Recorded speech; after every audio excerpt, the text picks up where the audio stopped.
So, Tommy Robinson did a 2-hour 40 video on trigonometry, which I think the length is interesting because he spews a lot of nonsense and he's a big fan of the Gish Gallop. He will just talk really fast, he'll say 20 things, and it's really hard to debunk 20 things when he lies constantly, misrepresents facts, and very selective about his, you know, dislike of certain criminals of a certain hue. So, go and watch just some geezer's video on Tommy Robinson, how he's professionally wrong. He really goes into detail of just how this guy's a grifter. He lies constantly. He's a criminal. He's a thug, and he's there's no real reason to trust him. And one of the first things he says is that, and this should ring alarm bells for anybody. When he joined the BNP, I think in 2004 or 2005, he wasn't aware they were a racist party. And this is a neo-Nazi far-right party that had extensions from the National Front, clearly again, a far-right nationalist, ultra-nationalist party. He wasn't aware that they were a racist party. Really? Look at any BNP literature. Look at what they believed. Look at what they stood for. They were far-right neo-Nazis. So already you go in, I'm thinking, okay, why would I believe anything this guy says? So what I want to talk about today is, again, this video would be very long, very boring to debunk. But I want to talk about a little section here where they talk about what can we do? What are Tommy Robinson's solutions to what he might call the Muslim problem or the Islamic extremist, the jihadist problem? And his answer is kind of surprising and also not very surprising. And also, he doesn't really have an answer. So let's get into the clip where Kissin asks him the question, what do we do about this?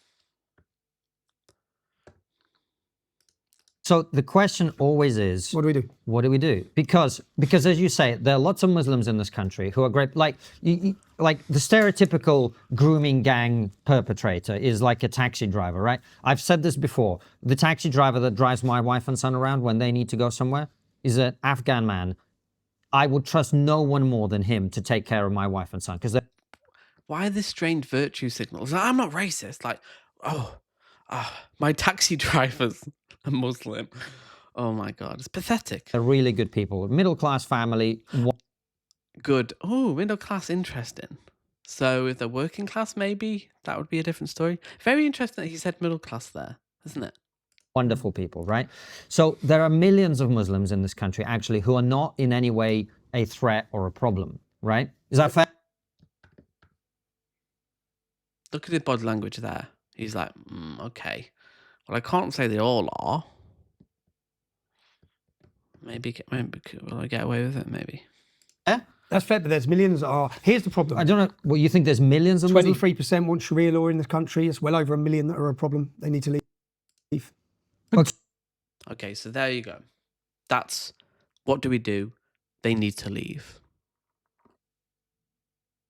So a million Muslims, 1 million people with families, lives, careers, people, like just like me and you,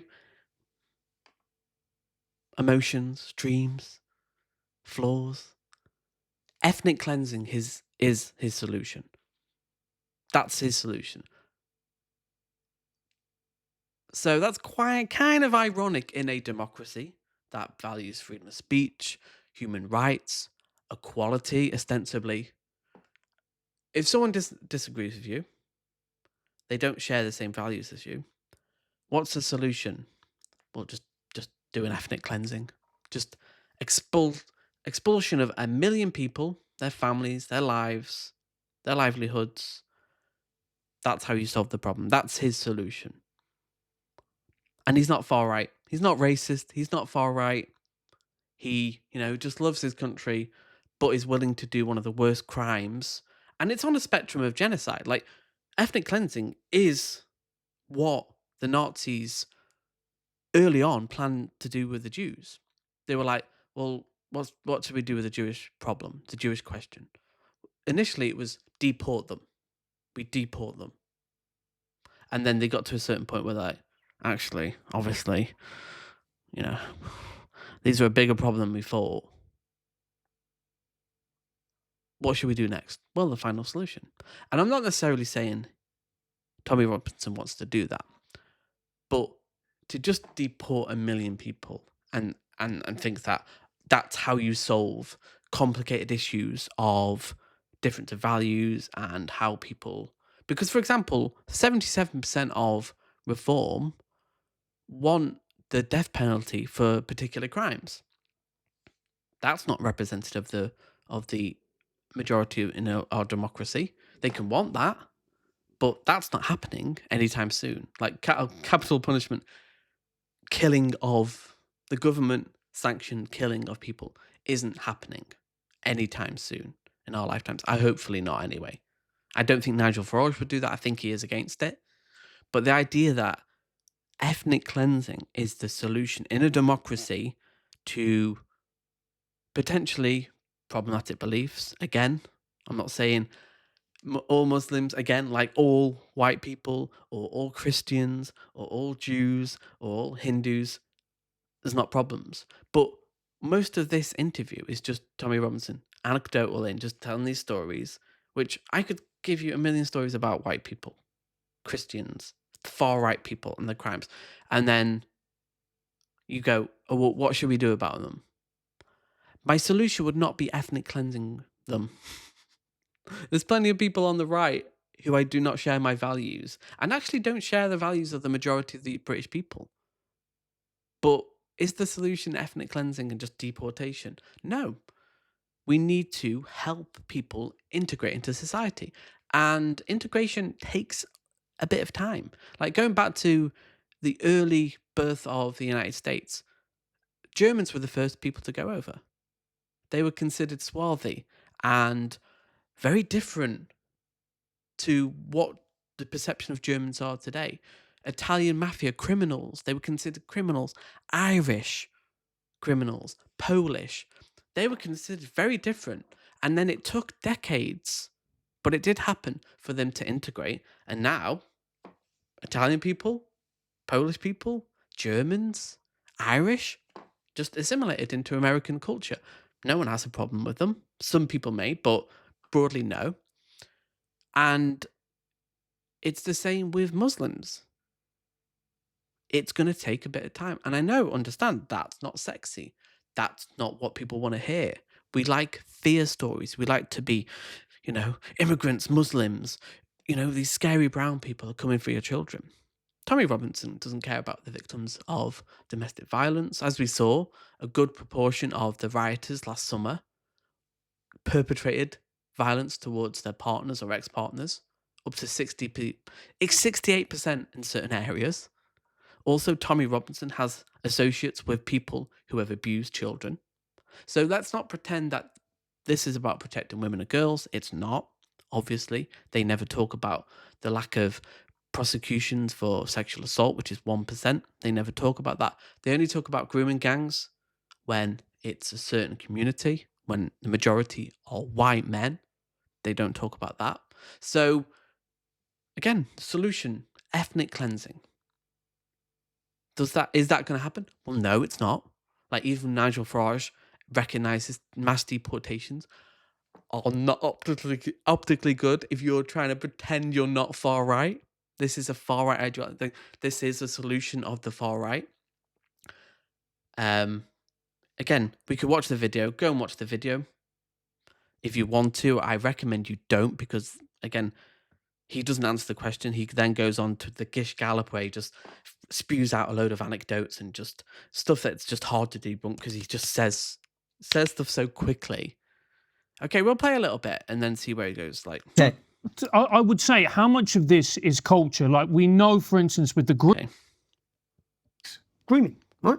2007. How many? Okay. This ain't going away. Yeah. So to keep on what Keir Starmer tried to do after the riots after Southport, which again, people talk about, you know, like you said, there was a worry about me because there's an element of violence at times. That's just me defending myself. If you listen to my message, do you know after Lee Rigby's attack? After Lee Rigby, See, he's Hartley okay. or Hull, one of them. He's all over the place. Like, go and watch the video for yourself. Go and watch this section. There's no point covering it because, again, he has no solutions. Like, his solution is ethnic cleansing. They've got to go. These people have got to go. That's not a solution to any problem in democracy. Like, we need to bring people over to our values.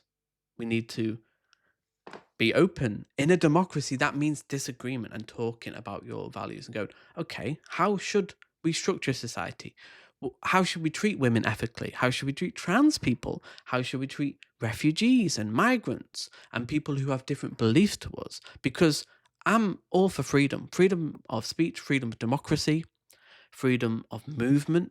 And these are these values that we need to be defending because he doesn't care about human rights. Like, if you believe that Tommy Robinson is a good guy because he thinks the solution is ethnically cleansing, you are massively misguided. You are part of the problem.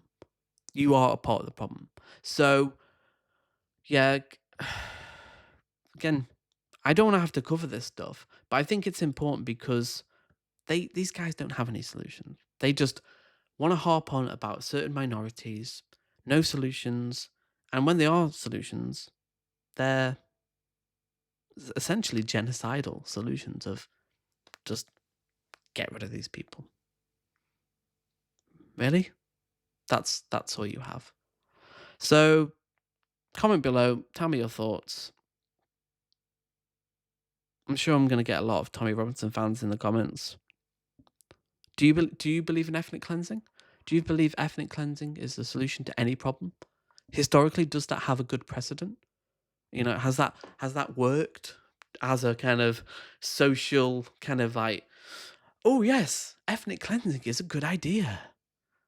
Tell me below. I'm sure you'll answer that question in good faith and good conscience.